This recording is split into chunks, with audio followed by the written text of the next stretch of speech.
আজ আমি খুব কম সময়ের মধ্যে মটন বিরিয়ানি তৈরি করে তোমাদের দেখাচ্ছি। এই দেখো, আলু আর ডিমটা ভালো করে সিদ্ধ করে নিয়েছি। আলুটা একটু হলুদ দিয়ে সিদ্ধ করেছি যাতে কালারটা খুব সুন্দর লাগে।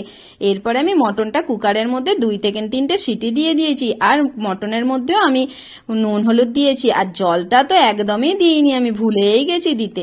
এরপরে আমি ভাতটা বানিয়ে নিয়েছি। তারপরে পেঁয়াজের বেরেস্তাটা তৈরি করছি। বিরিয়ানি করতে গেলে তো বেরেস্তা লাগে, তাই আমি বিরিয়ানি করতে গিয়ে বেরেস্তাটা ভালো করে তৈরি করে নিয়েছি। তারপরে আমি মটনটা ভালো করে কষিয়ে নিচ্ছি। আর মটনটা কষাতে কষাতে একটু টক দই দিয়েছি।